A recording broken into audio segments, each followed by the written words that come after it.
Unable to verify this iPhone has a genuine Apple battery. If you've recently seen the message, unable to verify this iPhone has a genuine Apple battery, don't worry, in today's video, I'll show you how to fix this issue and make sure your iPhone battery is working correctly. So let's get started. First things first, let's start by checking your battery health to see how it's performing.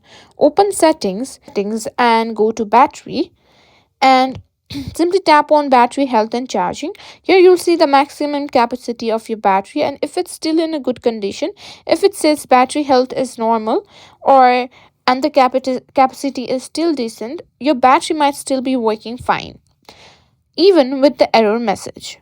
Next, let's check for any software updates. Apple sometimes releases updates to address these issues and ensure your iPhone properly detects the battery.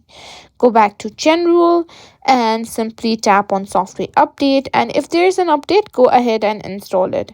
Afterward, check again to see if the error message disappears.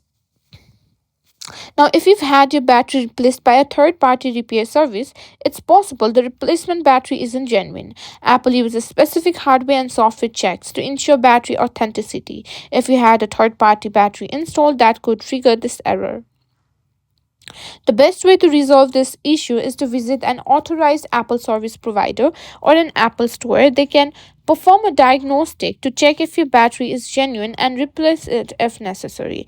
Apple will only use genuine parts when servicing your phone, so if your battery is not genuine, they can replace it with an official Apple battery.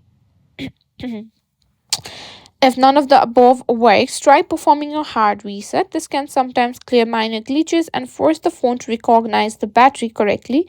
To do a hard reset, simply quickly press and release the volume up button, then volume down button, and finally press and hold the side button until the Apple logo appears. Once your phone restarts, check to see if the error is still there.